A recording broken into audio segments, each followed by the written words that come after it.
Hello, everybody. Absolutely delighted to be here. It is such a pleasure to be speaking to you all today. And I will be speaking about the rise in AI searches, and particularly focusing on hyperlocal. What does that mean for consumer searching, consumer behavior, how it's changing the way that we search, and also what can brands do to really get ahead of that.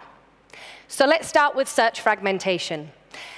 This topic is probably not new to a lot of you, particularly if you sit in digital marketing and SEO. But over the last 20 years, there's been a real proliferation of places and digital spaces where people search to find information. From Google and traditional searches through to the rise of social media, Instagram, Facebook, etc. And I think we can all agree that Google has very much had a hegemony over this space for quite some time. And it's even taught us how to search. That notion of searching for a thing and a place. Pizza near me, address in Bedford View, a mortgage, Johannesburg, whatever it might be. But over the last few years, and particularly in the last couple, we've seen a real rise in a new disruptor, which is the AI and large language models. You're probably familiar with many of them and use a lot of them yourself, both in your professional and business life. ChatGPT, Gemini, Claude. And they're accelerating at an incredible rate. Our chief data officer also says that it's not even really an adoption, because to adopt something, you potentially have to change the way you behave. How many of us had an Amazon Alexa and thought that voice search would be the next huge revolution in the way that we searched for things we want and found information? And actually, if you had any accent other than general American and a typical British accent, it probably didn't understand a word you were saying, so you didn't get very far. The difference with AI is that you can immediately have a dialogue, immediately, a conversation. And no matter how you type, how you text, how you sound, if you're using the voice versions of this, you're able to get a huge amount more back. And that's going to, over time, give us a lot more confidence. And if we think about it from a timing perspective, we've exceeded all of the expectations of how many people are leveraging and utilizing this kind of technology already. So if we think about all the other places, as I mentioned initially, that people have been searching, what really happened is a convergence into Google, not just in volume, but also because all of these other places are referenced by Google. That's how the algorithm works. When you search on Google, it thinks about, is this location or is this thing you need near to me? Is what you've searched for with the keywords relevant? And so all of these having consistency across all of these third-party platforms has been critical for your success, your visibility, your discoverability as brands, as businesses in Google. But what's happening now, and the company I work for, Yext, did a study of about 1,500 businesses that we work with to find out what was happening in organic search, because many of you probably found that there was a bit of a dip, a bit of a decline in how visible you were in the likes of Google. And we found it's not that there's less searches to capture or less searches being done. We coined it the exploit phenomenon, which is where lots of people are more comfortable now having a dialogue, a conversation about things that they want or they need on one of these large language models, such as Perplexity, ChatGPT, Gemini, Claude, etc. And once they found what they want, they go back to Google and they purchase it, they transact, they go to the website. Because as it stands, you can't do all of that in AI yet. And what I'd now like to talk to you about is adoption here, and then look at, in a bit more technical detail, how AI thinks about searches. And one of the things that really excites me, I'm having these conversations across multiple different places globally, and particularly here, the AI adoption is fascinating, and there's a few different ways you can think about it. The first one is public adoption, which is among one of the highest globally. So people are using this in their day-to-day lives and getting confident with it, confident with the way they're prompting and the information it's giving them back. Also businesses, really high percentage of businesses here are saying they're either AI ready or preparing for AI readiness, or that they're actually already using, be it for generative AI, creating content, creating efficiencies in their business, they're already using it. A stat I found really interesting as well is that healthcare actually exceeds the global average here, the way that it's utilized within businesses. And then you can also, when you're thinking about adoption, consider things like research and what's actually happening privately as well. So the conversation has exploded. When you think about AI preparedness, I think initially, it was a bit nerve-wracking, actually felt quite scary. How quickly do we need to change things internally to be ready for AI, to make sure we're surfaced in AI content? And it's a bit of a black box in terms of visibility. But a couple of things I wanted to draw your attention to is the impact here. As soon as organic search and traffic drops, so does also confidence and share in businesses that are not thinking about or putting forward messaging that they're utilizing AI. And the one thing I'd like to draw your attention to in the bottom right here, this article is quite fascinating. What will your website mean in 3 to 5 years' time? Will your website be part of the existing customer journey as it is now, where somebody searches for what they want, they find your brand, they go to your e-com site, whatever it might be, they transact and they purchase something there? With large language models, one day, your website is more likely to just be a data source to feed them. So what does it need to look like? How does it need to be structured? And can you start preparing for that now? And the answer for that is yes. So to summarize that first part, you may see in traditional search some decline in organic search traffic, but that's not because there's less opportunity. There's actually a massive amount more. And on this agentic topic, I wanted to sort of anecdotally reference an incredible event I went to here in Johannesburg on Tuesday that was run by Kantar and the Brilliant Women in Marketing initiative. And they were talking about demographics. And I had a bit of a light bulb moment when it comes to Gen Alpha. So millennials, we were obviously the first demographic that came through and formatively got the phone, social media, Netflix, streaming. We came into all of that in our formative teenage and early 20 years.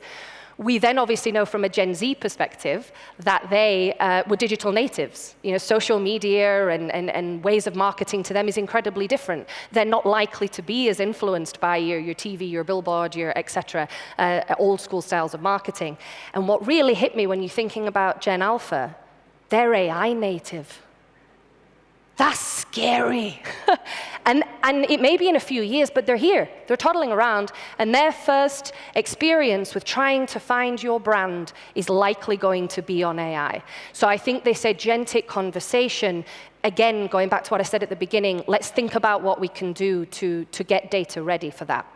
So I'd like to just pause and think about the way we search and the way we're probably going to start searching more and more in the future, and many of us in this room probably already are doing, because we're on that. I bet there's very high adoption of large language models in this room. So let's think about the different types of queries, branded and unbranded. It's quite simple. And to be honest, that's because Google made us search that way. If we'd have put a long paragraph in Google even 2 years ago, I think the confidence level that we would get something useful back would be very, very low. So if we're thinking about branded, where is the nearest Apple store? Very simple. From a data point of view, what you need to know is, from a relational data perspective, that it's an Apple store that you've looked for, and where is it? With regards to where is the closest computer store, very simple again, only one thing we're looking for on the data that Google or any large language model needs to come back is that your particular business sells computers, and ideally it's nearby to the person searching. Objective and subjective gets a little bit more complicated. What time does the restaurant open? There's 2 data points there. So we need to make sure your restaurant, we're checking you're open, we're looking at your opening hours. I think the next one's deceptively difficult to get your data in a good place for any traditional or large language model to search on. Is this a good restaurant to get brunch? That's subjective. Good from a data perspective probably means they're going to have to look at your reviews, something along those lines, and check it across multiple different publications as well. To get brunch, if you're a restaurant, that means the structured data needs to reference the menu, and it needs to be very clear that brunch is one of the things that you offer. And then there's simple and complex. And simple and complex is essentially whether we're searching for one thing or many things, or the complexity of the comparison. So what is the address for the dentist? Address, one data point, dentist. But at the bottom there, why does my dentist use Invisalign over SureSmile? That's a really difficult question to answer. And I'd encourage you to think for your brands, if you're in finance, why should I choose this mortgage over another one, for example? Is your data structured in a way that would surface or help large language models to surface for these queries. So if you break down one that's a little bit more complicated, and this is very typical, I think, of the way that we will search on large language models now, and it will get more complicated in the future. Which phone? So this is unbranded. Is it clear to a large language model whether you have that product or not? Best, as we mentioned, reviews. So do we actually have that content? Can we tell whether or not that you are good? First phone. What does that mean? That's very, very subjective. And do you have any data, if you're a telco company and you're selling phones, that indicate that this phone is actually best for someone who's 12 years old, or it's the best first phone to buy? Because if you don't, LLMs are going to Reddit. That's when they will shift to places, forums, places where people are talking about these things and applying this sort of knowledge to your data. So with all of that, one of the things I love about AI is you can also ask it what it wants, what it needs, and how it finds information. So when we're thinking about it in a brand, and particularly a local brand context, this is what AI tells you that you need to do. AI is a data scientist. You can't pay to be there yet. So if you can't, let's make sure that your data is structured appropriately in these ways, because AI tells you this is what you need to do. All of your online directories, every place, every third-party provider it can find, it's going to check if those data points, the time you're open, do you serve brunch, et cetera, are relevant. Review sites, as we mentioned, critical for those subjective style comments. Social media, that's only going to rise. Going back to the demographics, I think from a Gen Z perspective, over 30% of Gen Zers will find your brand for the first time on TikTok. If that's not something you're considering, you're missing a vast proportion of that demographic. And then your web pages. As we mentioned, over time, they're going to likely need to be technically structured in an even more different way for large language models to continue to read. But right now, you can at least get them in a position where at a hyperlocal and a brand level, it's crawlable and structured in a good way. Some of that sounds quite daunting and quite scary, but actually reassurance here is that if there's any SEOs in the room who are familiar with the EAT acronym, so the idea of creating content that has authority and trust and expertise, those things, large language models love those as well. You know, the principal thing that large language models run on is RAG, Retrieval-Augmented Generation, and what that ultimately means is, in a nutshell, that they're going to look at the authority of content, the recency of content, the relevancy of content. IBM had a really good example of this where before large language models had got good at RAG, you would ask any large language model which planet had the most moons. And for a very long time, all the content associated with that, so millions of data points, would tell you it was Jupiter.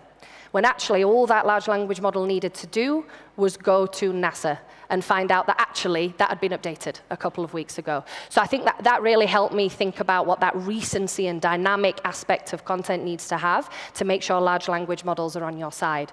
So clear data, structured well, consistent everywhere it needs to be. Your AI strategy is ultimately your data strategy, and then frequency. If something changes, that's a really positive signal, as it always has been in traditional search, for large language models as well. And I just wanted to touch on memory when we're thinking about AI preparedness, because AI encourages you to prompt it. A colleague of mine really enjoys telling his large language model lots of things about him, his family, what they eat. He's got 2 vegan daughters, where he works, and it knows all these things about him. So when he now suggests that he'd like a restaurant option, it says, are your daughters coming? Do you need vegan items on the menu? And why I think that's important is because if you don't get prepared now, you're not part of these memory conversations. Your unbranded searchers, you won't appear, and then this memory and this consistent dialogue, they found their favorite vegan restaurant. One day they might want to try another one, but I think you'd prefer to be there as an option or an opportunity for him to go and visit. What I'd like to leave you with is AI from an attribution perspective, an ROI perspective. It is a bit of a black box. I'm being asked these questions on a daily basis. How am I performing? Where can I improve? Is it even possible to see that now? And it is with some companies, and Yext are one of them.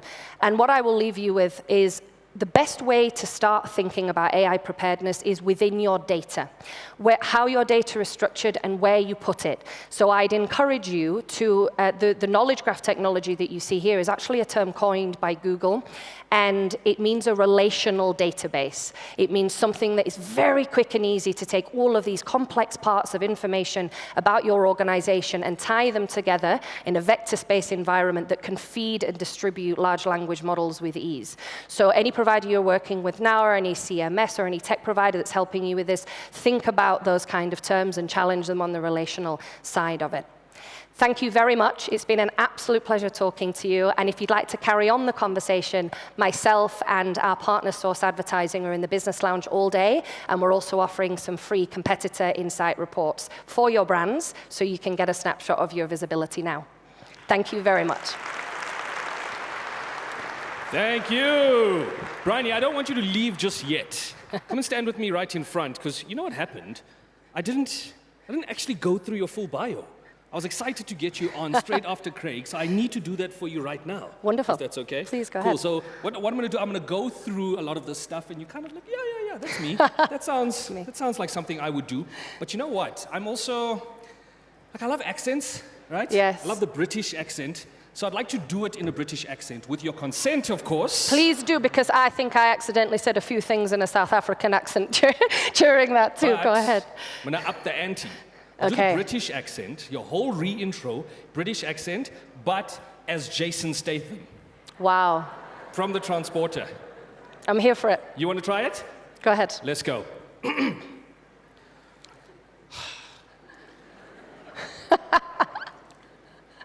Right. First of all, I'd like to welcome you to IMC.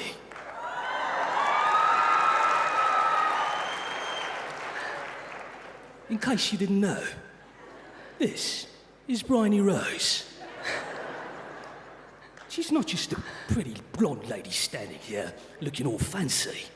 This is the director for Yext Enterprise International Business. That's very good. No, wait for it. That's not it.